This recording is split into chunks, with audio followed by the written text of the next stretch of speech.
Hello guys, maggagawa po tayo ng rulo de prento or lumpia chicken. Yan guys, gagawa tayo ng lumpia. Yan, with frozen chestnut. Yan, with frozen chestnut. Chicken breast po ang ating gagawin.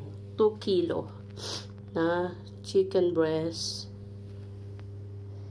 2 kilo na chicken breast with frozen chestnut. Ayan. Lalagyan ko siya ng papaya guys, na frozen din yung gulay para mas masarap. Ayan. At ito po yung ating spring rolls. Ayan, ito po ating spring rolls pastry.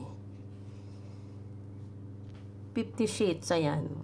Siyang gagamitin ko, hindi kasi ako nakabili ng normal na ginagamit ko, na yung malalapad na manipis na made from Mediterranean. So ito lang ang meron ako. Usually ang ginagamit ko yung maninipis na isa na malapad. So yun lang guys.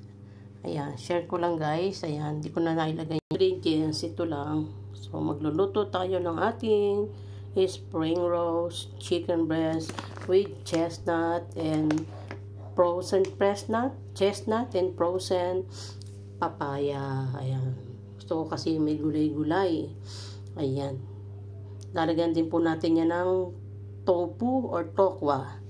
Ayan. Ayan. Tokwa. At saka yung itong